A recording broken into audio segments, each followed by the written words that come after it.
Drunk and drive అనేది ఈ మధ్యకాలంలో ఒక పెద్ద సమస్యగా మారిపోయింది. ముఖ్యంగా యువత, పెద్దవాళ్ళు ఏజ్ డిఫరెన్స్ లేకుండా ఈ యొక్క డ్రంక్ అండ్ డ్రైవ్కి ఈ మధ్యలో ఎంతోమంది ప్రమాదాలకు గురై వారి యొక్క విలువైన జీవితాలని మధ్యలోనే అంతం చేసుకుంటున్నారు. ముఖ్యంగా తీసుకుంటే యువత ఆ యొక్క మద్యం మత్తు చేస్తుంది మనను చిత్తు అన్నట్టుగా చాలామంది ఫ్రెండ్లీగా, కొంతమంది ఫ్రెండ్లీ పేరుతోని, కొంతమంది ఫంక్షన్ పేరుతోని, కొంతమంది పార్టీల పేరుతోని ఒక సమయం సందర్భం లేకుండా, వాటికి ఒక పద్ధతి వ్యవహారం అనేది లేకుండా క్రమశిక్షణ నుంచి తప్పుకుంటూ క్రమశిక్షణకు అవతలగా వచ్చేసి వారు దాంట్లో మొత్తం మునిగిపోతున్నారు. ఒక లిమిట్ అనేది లేకుండా పోతుంది, కంట్రోల్ అనేది లేకుండా పోతుంది, వాళ్ళపై వాళ్ళకు స్వయం కంట్రోల్ అనేది తప్పిపోతుంది. ఎప్పుడైతే మనిషి మానసికంగా కాన్షియస్నెస్ను కోల్పోతాడో, డ్రింక్ చేసినప్పుడు కాన్షియస్నెస్ను కోల్పోతుంటాడు.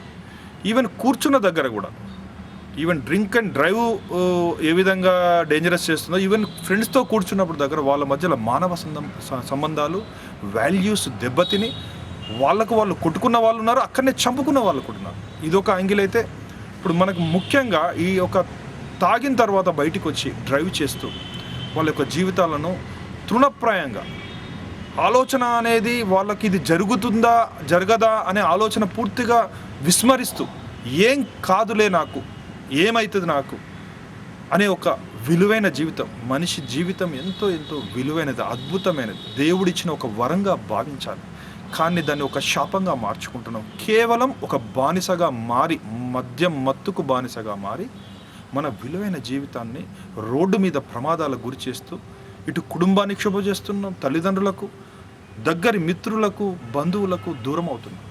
ఈ మధ్యకాలంలో ముఖ్యంగా యువతలో ఏ విధంగా ఈ యొక్క మద్యానికి బానిస అయిపోతున్నారంటే, ఒక ఇంజనీరింగ్ చదువుతున్న అబ్బాయి 2 రోజుల్లో బర్త్డే పార్టీ, 2 రోజుల బర్త్డే పార్టీని ముందుగానే సెలబ్రేషన్స్, వారోత్సవాల టైపులో ఇది ఉత్సవాలలో భాగంగా పెట్టుకొని వాళ్ళ మైండ్ యొక్క కంట్రోల్ తప్పి ఒక ఫ్రెండ్ ఇంటికి వెళ్ళారు. ఆ అబ్బాయి అప్పుడే 7:30, 8 o'clock ఈవినింగ్ భోజనం చేస్తున్నాడు. వాళ్ళ ఫాదర్ను మెల్ల కన్విన్స్ చేసి, అంకుల్ మేము కొంచెం అట్లా బయటికి వెళ్ళొస్తామంటే, నాన్న ఇప్పుడు ఎందుకు నాన్న ఈ రాత్రిపూట అని వాళ్ళ డాడీ కూడా రిక్వెస్ట్ చేసిండు. అయినా కూడా తెలుసు కదా, వాళ్ళు అనుకున్నది రీచ్ కావాలంటే వాళ్ళ మైండ్లో ఒక ఫిక్స్ అయి ఉంటారు అన్నట్టు.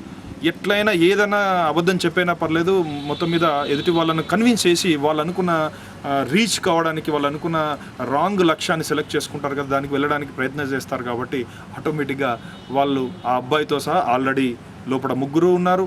ఈ అబ్బాయిని కూడా తీసుకొని వెళ్ళి అలా వెళ్తూ ఎక్కడ ఆగారో తెలియదు, ఒక దావా దగ్గర ఆగారా, ఎక్కడ ఆగారా, ఆల్రెడీ కారు వెనకాల డిక్కీలో అన్ని బాటిల్స్ పెట్టుకొని వెళ్ళారు, మద్యం బాటిల్స్. ఎక్కడో ఆగి కూర్చొని బాగా డ్రింక్ చేసినట్టున్నది. నలుగురు రిటర్న్లో ఈవినింగ్ 10 గంటలకు బయలుదేరారు. అప్పటికి ఫోన్ కాల్స్ పోతూనే ఉన్నాయి పేరెంట్స్, అయినా కూడా వాళ్ళు మెల్లిమెల్లిగా ఏదో చెప్తూ కన్విన్స్ చేస్తూ ఉన్నారు. రిటర్న్లో వచ్చేటప్పుడు ఆ డ్రైవ్ చేసే వ్యక్తి మద్యం మత్తులో ఉన్నాడు. అప్పుడు ఏమవుతుందంటే మైండ్ యొక్క కాన్షియస్నెస్ అన్కాన్షియస్లోకి వెళ్ళిపోతుంది. డ్రైవ్ చేస్తుంటాడు, బాగానే ఉంటాడు, కానీ మైండ్ కోఆపరేట్ చేయదు.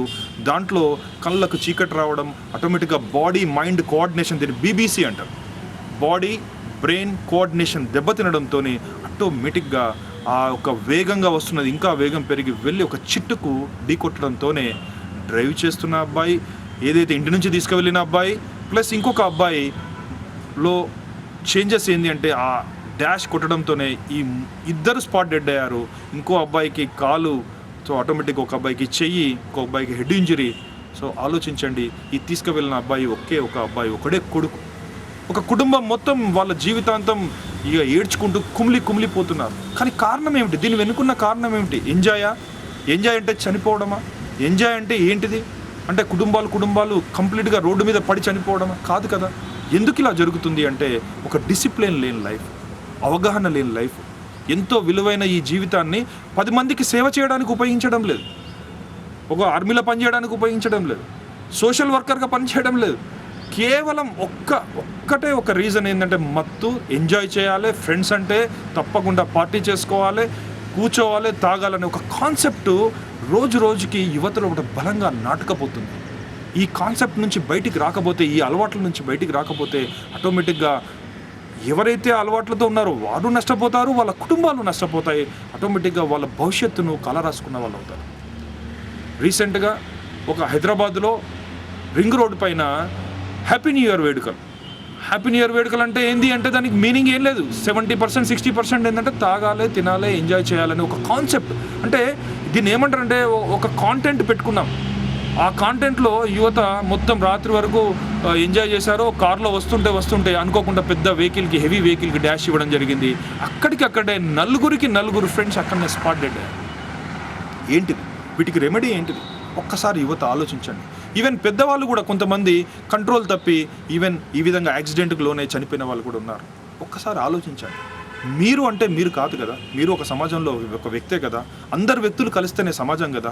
మంచి పనులు చేయడానికి మనం ముందు పడాలి తప్ప, ఏదైనా సమస్యలు ఉంటే అక్కడికి వెళ్ళి వారికి సహాయం చేయాలి తప్ప, మనమే ఒక చిన్న అలవాటును కంట్రోల్ చేసుకోలేకపోవడం వల్ల జీవితంలో మనం ఎంత కోల్పోతున్నాం, ఎంతమందిని బాధ పెడుతున్నాం, పెడుతున్నాం. కారణం ఏంటి అంటే ఈ యొక్క మైండ్ అనేది ఎంత పవర్ఫుల్లో. మైండ్ ఈజ్ ఎ హెవెన్ అంటారు, మైండ్ ఈజ్ ఎ హెల్ అంటారు. సో హెవెన్ అంటే అద్భుతాలు చేయగలం, మంచి జీవితాన్ని జీవించగలం. హెల్ అంటే చిన్న పొరపాట్లు, small leakage is a big damage అంటారు. ఒక బంగారు బోటు ఉన్న దానికి చిన్న లీకేజ్ ఉంటుంది, ఏ విధంగా అయితే మునిగిపోతుందో అదేవిధంగా ఒక వ్యక్తికి చెడు అలవాట్లు ఉన్నాయనుకోండి, అవి కంట్రోల్ చేసుకునే కెపాసిటీ లేనప్పుడు వాటికి దూరంగా ఉండాలి. చిన్న అబద్ధం చెప్పి తప్పించుకోవాలి. ఎట్లయినా ఇది నేను కంట్రోల్ చేసుకోవాలని తెలిసినప్పుడు ఇంట్లోనే కూర్చోవాలి. మ్యాక్సిమం వీలైనంత వరకు దానికి దూరంగా ఉండాలి, దాని నుంచి అవాయిడ్ చేయాలి. అప్పుడే నీ జీవితానికి ఒక బంగారు బాట వేసుకోగలుగుతావు. నీ తల్లిదండ్రులకు ఒక మంచి కొడుకుగా, ఒక బాధ్యత గల యువకుడిగా లేదా బాధ్యత గల పౌరుడిగా మన జీవితాన్ని కొనసాగించవచ్చు. ఈ ఒక తాగడం అనే ఒక అలవాటు చేయడం వల్ల ఇవాళ మంచి యువత తప్పుదారిలో వెళ్తూ తనే కాకుండా తనతో ఉన్న వాళ్ళని కూడా తీసుకెళ్తున్నారు. ఆటోమేటిక్గా అన్ని రకాలుగా ఇబ్బందులు పడుతూ ఈ యొక్క దేశానికి సేవ చేయవలసిన యువత, లక్ష్యాలను నిర్ణయించుకోవాల్సిన యువత, ఎంతో గొప్ప సైంటిస్టులు, ఐఏఎస్ ఆఫీసర్లు, పోలీస్ ఆఫీసర్లు, ఏదో ఒక లక్ష్యంతో ఉండవలసిన యువత ఇవాళ జస్ట్ ఒక్క కారణం ఎంజాయ్మెంట్, తాగడం, డ్రింక్ అండ్ డ్రైవ్. ఈ మధ్యలో పోలీస్ డిపార్ట్మెంట్ వాళ్ళు చాలా ప్రత్యేక చర్యలు తీసుకుంటున్నారు. ఈ మధ్య కాలంలో ఎంతోమందిని అరెస్ట్ చేశారు, ఈవెన్ జైళ్ళలో కూడా పంపించారు. సో దీనివల్ల చాలా మార్పు వస్తున్నది. అంటే సమాజంలో ఏదో ఒక పనిష్మెంట్ సిస్టమ్, ఒక చట్టం, ఒక వ్యవహారం, ఒక శిక్షణ అంటే ఎప్పుడైతే మనిషికి ఒక శిక్ష అనేది వచ్చిందో అప్పటి నుంచి మనిషి ఒక మైండ్ సెట్ చేంజ్ అవుతుంది. కాబట్టి ప్రభుత్వం వాళ్ళు కూడా దీని మీద కఠిన చర్యలు తీసుకొని యువత లక్ష్యాల వైపు వెళ్ళేటట్టుగా చూస్తూ వారు తప్పుడు దారిలో పోకుండా వాళ్ళతో పాటు ఇంకో కొద్ది మందిని చనిపోనివ్వకుండా ప్రభుత్వం ముందుకు వస్తుంది. అదేవిధంగా ఇప్పుడు పోలీస్ డిపార్ట్మెంట్ వాళ్ళు కూడా ముందుకు వస్తున్నారు. దీనివల్ల తప్పకుండా భవిష్యత్తులో కూడా ఇలాంటి చర్యలు తగ్గుతాయి. ముఖ్యంగా తల్లిదండ్రులకు ఒక రిక్వెస్ట్ ఏంటంటే పిల్లవాళ్ళని చదువుతో పాటు ఫస్ట్ వారికి వాల్యూస్ నేర్పియండి. దాంతోపాటు తప్పకుండా జీవితంలో ఎంజాయ్మెంట్ అనేది ఒక పార్ట్ మాత్రమే, కానీ జీవితమే ఎంజాయ్ కాదనేది వాళ్ళకి చెప్పండి. రెండో పాయింట్, ఏదన్నా ఉంటే ఇంట్లోనే సెలబ్రేషన్ చేసుకునే విధంగా తప్పని పరిస్థితుల్లో అయితే ఇంట్లోనే అలవాటు ఆ ఒక అరేంజ్మెంట్స్ అరేంజ్ చేసుకునేయండి. దాన్ని కూడా వీలైనంతవరకు అవాయిడ్ చేయండి, తప్పదు అనుకున్నప్పుడు మాత్రమే. మూడోది ఇంకొకటి ఏంటి అంటే బయటికి వెళ్ళి నైట్ టైంలో వస్తున్నారంటే వాళ్ళని అవాయిడ్ చేయండి. అవసరం అనుకుంటే వాళ్ళని కంపల్సరీ వాళ్ళని రిక్వెస్ట్ చేయండి.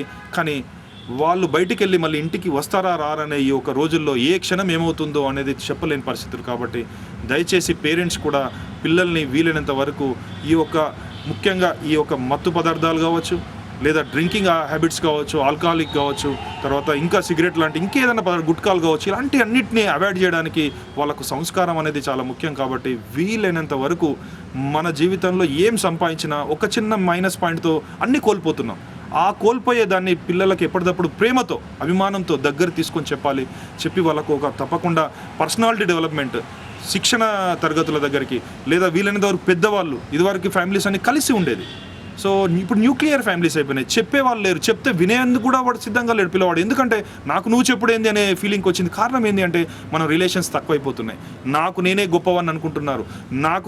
మాకు అన్నీ ఉన్నాయి కాబట్టి మా పిల్లవానికి గారాభం ఎక్కువ అవుతుంది, ప్రేమ ఎక్కువ అవుతుంది, అతి గారాభం. ఏది కావాలంటే అది అందిస్తున్నాం. సో బండ్ల మీద పోతున్నారు, కార్ల మీద పోతున్నారు, అన్నీ పోతున్నారు. ఏదో ఒక చిన్న పొరపాటు వల్ల వాళ్ళు అనుకోరు. ఇలా జరుగుతుందని ఎవరు అనుకుంటారా? చనిపోయేటోడు నేను చనిపోవడానికి పోతున్నాను ఎవరు అనుకోరు కదా. కాబట్టి ముందు జాగ్రత్తగా ముందు జాగ్రత్తగా ఆలోచించి తప్పకుండా ఇటు యువత, పెద్దవాళ్ళు, పేరెంట్స్ అందరూ కలిసి దీన్ని ఒక ముఖ్యాంశంగా జీవితంలో ఒక విలువైన జీవితం అనేది భావనతో ముందుకడిగేస్తే ఇది తప్పకుండా దీని ఒక మరణాల సంఖ్యను తప్పియవచ్చు. ప్లస్ విద్యార్థుల లోపల కూడా దాన్ని తప్పకుండా మెల్లిమెల్లిగా ఆ అలవాటును పక్కకు తప్పించవచ్చు, వాళ్ళను మంచి మార్గంలో నడిపించే విధంగా చేయవచ్చని నేను తెలియజేసుకుంటున్నాను. Thank you.